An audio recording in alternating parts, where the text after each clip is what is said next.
In this session, we're going to look at a few more areas in relation to stock management. So now that we know how to calculate our order quantity, we have a few other considerations. The first is, when do we place an order with our suppliers?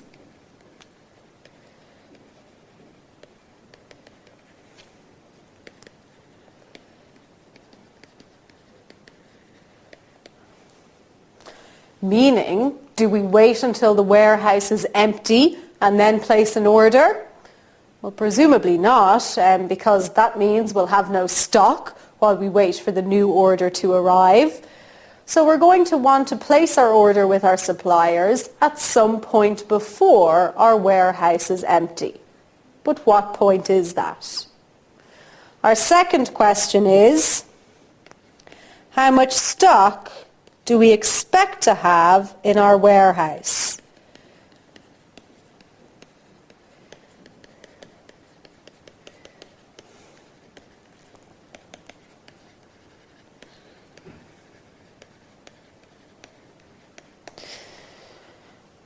Now, when we answer the first question, when do we place an order with our supplier, this will tell us our reorder level. When we're looking at how much stock do we expect to have in our warehouse, we're going to consider two things: the maximum amount of stock we expect to hold, and we're also going to look at something called our minimum or buffer stock. Now, this is a relatively straightforward section of stock management. There are a number of key formulae you need to learn to calculate each of these different things. And if you can do that, if you learn the formulae, it shouldn't present any difficulties. So let's have a look at an exercise to see how we calculate each of these things. Okay, so we've been asked to calculate the reorder level, the minimum stock level, and the maximum stock level from the following data. And we've been given a minimum, average, and maximum lead time. What does this mean? Well, the lead time is the time it takes between us placing an order and us actually receiving the goods from the supplier. If our supplier is very local, then we would expect the lead time to be low. So we would expect to receive our order perhaps within 24 hours. If our supplier is on the far side of the world, the lead time might be significantly longer. If, for example, the goods need to be shipped to us. So we need to understand then what is the approximate lead time for each of our different suppliers. The other information we've been given is about usage. So this is our demand for that piece of stock. How much do we use it per day? And then we've got our reorder quantity. So this is the number of units we order with our supplier each time we place an order. So the first thing we're going to calculate is our reorder level.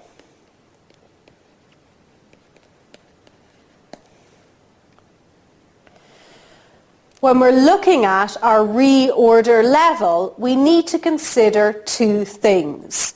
So the lead time, how long is it going to take for our new goods to arrive, and how much goods will we use in the meantime? So what's our demand? What we want to ensure here is that we do not run out of stock while we're waiting for the new units to arrive. Our reorder level is calculated as the maximum lead time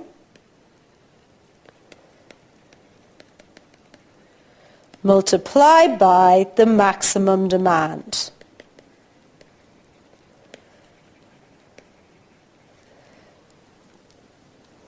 If we apply this to the question then, we've been told our maximum lead time is 7 days and our maximum usage is 500 units per day.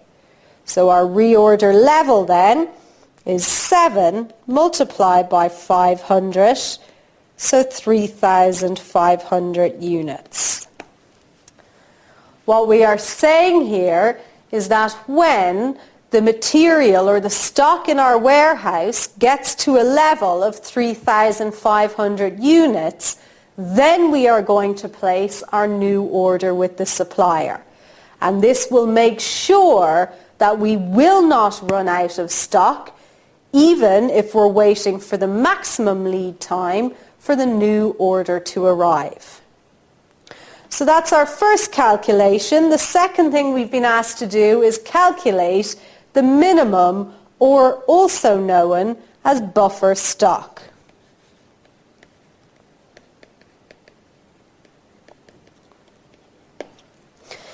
Now really, the name minimum stock is a little bit misleading. What we are actually calculating here is, on average, how much stock do we expect there to be in our warehouse at the time our new order arrives. To calculate our minimum or our buffer stock,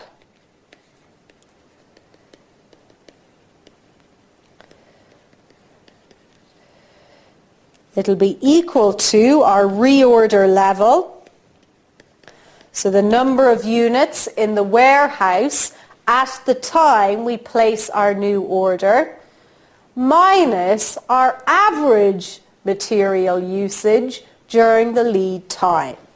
Our average usage during the lead time will be our average usage, or our average demand, multiplied by the average lead time.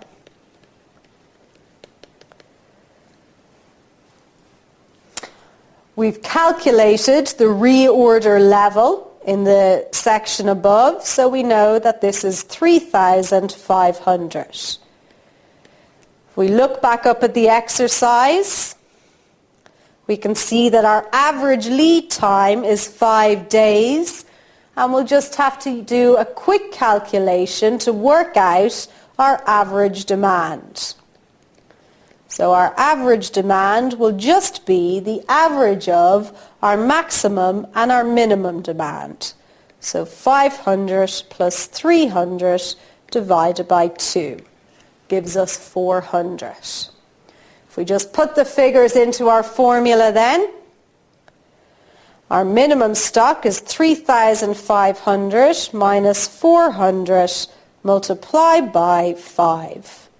If you work that through, we get 1,500 units.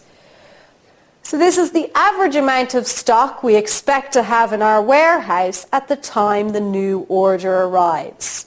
It's called our buffer stock because this is the stock we have just in case our demand is higher than expected. Finally then, our maximum stock.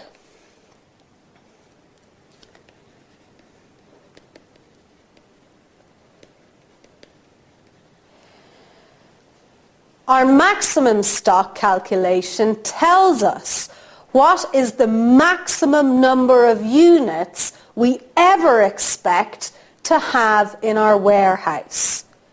And the way this is calculated is as our reorder level minus the minimum number of units we would expect to use during our lead time. The minimum number of units we will use during the lead time will be our minimum lead time multiplied by our minimum demand.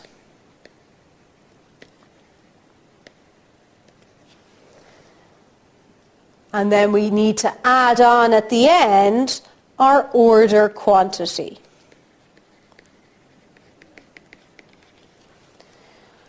So our stock levels are going to be at their highest at the point when our new order arrives. At that point, we will have the order quantity, and we will also have whatever stock was left over by the end of our lead time, assuming minimum usage. So if we apply that to the question, our reorder level was 3,500 minus our minimum lead time of 4 days, multiplied by our minimum demand of 300, plus our order quantity, which was given to us as 5,400. So our maximum stock level is 7,700 units. And that's that little section complete. Now to finish up, we're going to consider one final thing in relation to stock management, and that is the concept of free stock.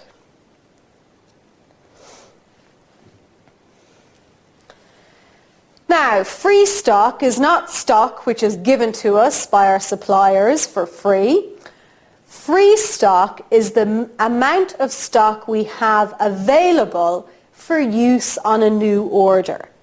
So if a customer contacts us and says they would like to place an order for 10,000 units, then we need to check our free stock to see, will we be able to fulfill that order? To calculate our free stock, it's very straightforward. It's equal to our physical stock. Remember, our physical stock is the stock we have in the warehouse, plus any stock we have on order. So the new stock we know is going to arrive within the next couple of days. And then we need to subtract the stock committed to existing customer orders.